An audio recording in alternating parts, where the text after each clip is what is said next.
स्वागत है आप सभी का हम सबके YouTube channel learning with Sumit में।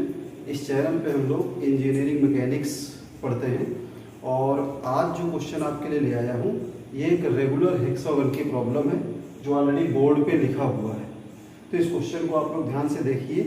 आज मैं ये पूरी प्रॉब्लम नहीं सॉल्व करूँगा, मैं आपको इसका प्रोसेस बताऊँगा कि ऐसे क्वेश्चंस को हम लोग कैसे सॉल्व करते हैं। उसके बाद कैलकुलेशन वाला पार्ट आप लोग करेंगे, तो ध्यान से इसके कॉन्सेप्ट को समझिए।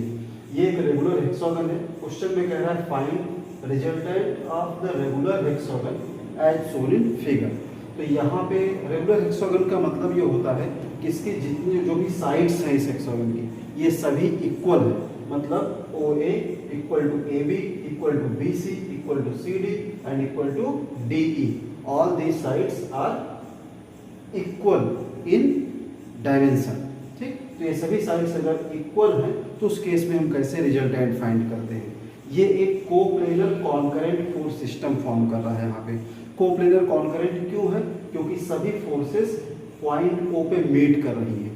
When all the forces acting through the same point, it is called concurrent force system and lie on the same plane, then it is called coplanar concurrent force system। तो इसको हम लोग कैसे सॉल्व करेंगे? देखिए, resultant find करने का मतलब ये है कि हम इन सभी फोर्सेस को रिप्लेस कर दें एक सिंगल फोर्स से। That single force will be the resultant of these forces. तो इसको फाइंड करने के लिए हम लोग यूज करेंगे ज्योमेट्री, जिससे कि हम इन फोर्सेस को रिजॉल्व कर सकें। तो यहाँ पे अगर आप देखोगे इस क्वेश्चन में तो आपको एंगल नहीं गिवन है। इस एंगल को आपको ज्योमेट्री से निकालना पड़ेगा या प्रॉपर्टीज को यूज करना पड़ेगा। तो देखिए, रेगुलर हेक्सागन के केस में ये जो इंटरनल एंगल्स हैं, ये एंगल, ये और ये सभी एंगल आपस में इक्वल होते हैं। ये सभी एंगल आपस में इक्वल होते हैं और इसमें जो टोटल एंगल बनता है, टोटल इंटरनल एंगल्स अगर आप देखोगे रेगुलर हेक्सागन में, तो एक एंगल O पे बन रहा है, दूसरा इंटरनल एंगल आपका A पे बन रहा है, थर्ड एंगल यहाँ पे बन रहा है, फोर्थ यहाँ पे बन रहा है, फिफ्थ यहाँ पे और ये six. These are the 6 internal angles and sum of these internal angles are 720 degree. इसका इंटरनल एंगल का जो सम होता है, sum of internal angles, sum of internal angles of regular hexagon, ये इक्वल टू होता है 720 डिग्री। कितना होता है? 720 डिग्री। इसको निकालने का एक फार्मूला भी होता है। इसको निकालने का फार्मूला क्या होता है? इसको आप इस फार्मूले से निकाल सकते हो। मैं साइड में बता दे रहा हूँ। इसका फार्मूला होता है 2n-4 into right angle, where n is number of sides. तो अगर आप इसमें साइड्स देखेंगे तो रेगुलर हेक्सागन में साइड्स होती है 6, तो आप इसे लिख सकते हो 2 into 6 minus 4 into right angle, that is 90। तो 2 6 या 12 माइनस 4 8, तो 8 इंटू 90 ये आपका आ जाएगा 720 डिग्री। ये होता है सम ऑफ इंटरनल एंगल। ठीक, तो ये सम ऑफ इंटरनल एंगल मतलब angle at O, A, B, C, D and E। हमें एंगल फाइंड करना है O पे। कितने एंगल बन रहा है ये? तो हमें ईच एंगल अगर फाइंड करना पड़ेगा कि एंगल O कितना होगा, एंगल A कितना होगा। अगर हम OAB की बात करें या EOA की बात करें, बेसिकली हमको O पे एंगल फाइंड करना है, क्योंकि हमारे फोर्सेस यहीं से निकल रहे हैं, पॉइंट O से निकल रहे हैं। तो इस एंगल को अगर हमें फाइंड करना है तो टोटल 6 एंगल है। तो ये टोटल 6 इक्वल एंगल्स का सम 720 डिग्री है, यानी 6 एंगल्स इक्वल टू ये है कितने? 720 डिग्री। तो ईच एंगल कितना हो जाएगा? Each internal angle equal to 720 divided by 6, ये कितना आ जाएगा? 120 डिग्री। कितना आ जाएगा? 120 डिग्री। अब यहाँ पे देखिए, मतलब ये हो गया कि angle EOA equal to 120 degree. इसी तरीके से एंगल OAB भी 120 होगा। एंगल आपका नेक्स्ट ABC, ये वाला एंगल भी 120 होगा। ये सभी 6 एंगल जितने हैं सभी 120 डिग्री होंगे। अब यहाँ पे देखिए, रेगुलर हेक्सागन केस में ये जितने भी डायगोनल्स बन रहे हैं, ये लाइंस जो जा रही हैं, ये सभी इस 120 डिग्री एंगल को इक्वल पार्ट में डिवाइड कर रहे हैं। मतलब इसमें कितने एंगल बन रहे हैं, 1 2 3 एंड 4। तो इसको 4 इक्वल पार्ट में ये डिवाइड कर रहे हैं, तो ये इंटरनल एंगल्स कितने हो जाएंगे, तो 120 डिवाइडेड बाय अगर हम 4 कर देंगे तो कितना आएगा, 30 डिग्री आएगा। तो ये सभी एंगल कितना होंगे, ये एंगल आपका हो जाएगा 30 डिग्री, ये कितना होगा 30 डिग्री, और ये एंगल कितना होगा 30 डिग्री। इसी तरीके से ये वाला एंगल भी आ जाएगा 30 डिग्री। तो जब हम ज्योमेट्री लगा के ये एंगल्स फाइंड कर लेते हैं तो प्रॉब्लम को सॉल्व करना हमारे लिए बहुत ईजी हो जाता है। इसमें यही एंगल नहीं गिवन होता है जिसकी वजह से हमें रिजल्टेंट फाइंड करने में थोड़ी सी प्रॉब्लम होती है। तो यहाँ पे जब हम एंगल फाइंड कर लिए तो अब इस प्रॉब्लम को सॉल्व करने के लिए हम लोग क्या करेंगे, इसमें फोर्सेस को रिजॉल्व करेंगे। कैसे रिजॉल्व करते हैं समझिए, देखिए इसको हम यहाँ पे रिजॉल्व करें, इसी के नीचे आपको रिजॉल्व करके दिखाते हैं।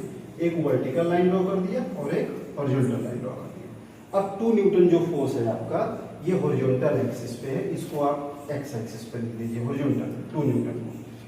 √3 जो है ये हॉरिजॉन्टल से 30 डिग्री बना रहा है, तो इसको जब आप रिजॉल्व करोगे तो इसका x कंपोनेंट हो जाएगा √3 cos 30 डिग्री, और इस √3 का y कंपोनेंट हो जाएगा √3 sin 30। इस तरीके से √3 को हम लोगों ने रिजॉल्व कर दिया। अब नेक्स्ट फोर्स आता है 5 न्यूटन। 5 न्यूटन को हम दो तरीके से रिजॉल्व कर सकते हैं, या तो x के लॉ रिजॉल्व करें या y के लॉ। 5 न्यूटन x से अगर हम देखेंगे तो 30 + 30 कितना एंगल हो गया, 60। 30 + 30 कितना हो जाएगा, 60। या फिर अगर 30 को देखेंगे केवल तो 5 cos 30 y पे लिख सकते हैं। लेकिन अभी जो हम रिजॉल्व कर रहे हैं इसमें हम इस 5 न्यूटन का एंगल ये टोटल ले रहे हैं 60 डिग्री। तो 5 का x कंपोनेंट आ जाएगा 5 cos 60, 30 + 30 60 हो गया, और 5 का y कंपोनेंट आ जाएगा 5 sin 60। नेक्स्ट फोर्स √3 न्यूटन है, y एक्सिस पे एक्ट कर रहा है, एज इट इज लिखेंगे क्योंकि x और y एक्सिस पे जो फोर्स लगते हैं उनको रिजॉल्व करने की जरूरत नहीं है। नेक्स्ट आपका 2 न्यूटन है। 2 न्यूटन फोर्स y से 30 डिग्री बना रहा है, इसको हम y एक्सिस पे ले जाएंगे, इसका वर्टिकल कंपोनेंट होगा 2 cos 30, क्योंकि जिस एक्सिस के साथ एंगल बनाया उस पे cos कंपोनेंट, और इसका हॉरिजॉन्टल कंपोनेंट अगर हम निकालेंगे तो ये आ जाएगा आपका, ये कितना आ जाएगा 2 sin 30। इस तरीके से हम लोग क्या करेंगे, फोर्सेस को रिजॉल्व कर लेंगे।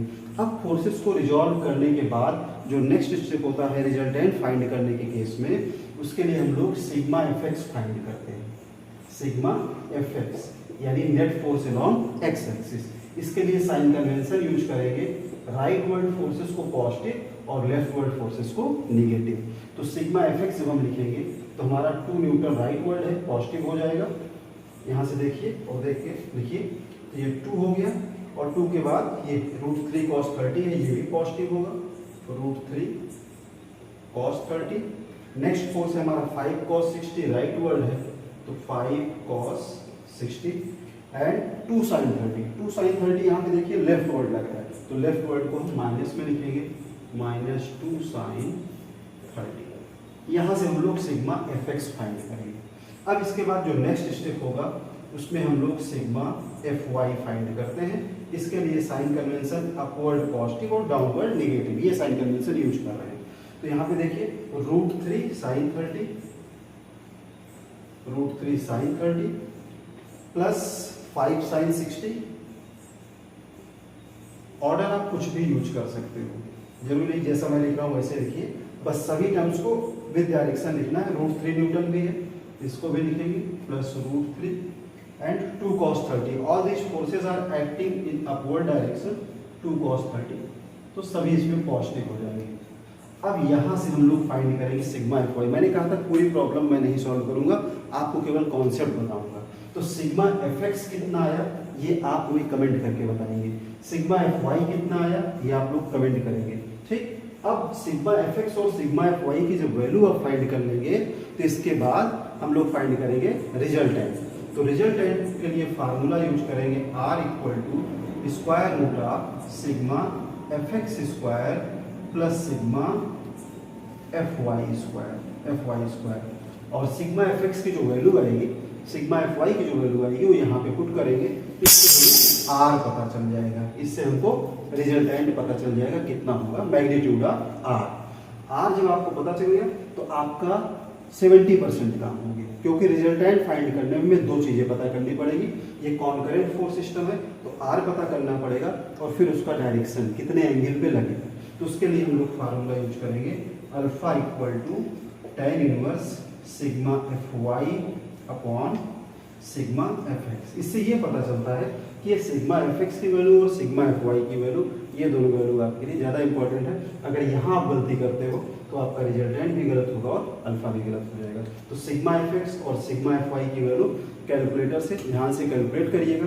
जो भी आपका sigma f x, sigma f y, R और अल्फा आता है, इसे आप कमेंट में मेंशन करिएगा, शेयर करिएगा, जिससे बाकी लोग भी अपने आंसर मैच कराएं। उम्मीद करता हूं कि आपके समझ में आया होगा कि ये एंगल कैसे फाइंड किया जाता है, और ये प्रॉब्लम अगर आपके एग्जाम में आती है तो आप इजीली इसे सॉल्व कर लेंगे। मैं स्क्रीन से रखता हूं, आप लोग इसका एक स्क्रीनशॉट ले लीजिएगा। Thank you.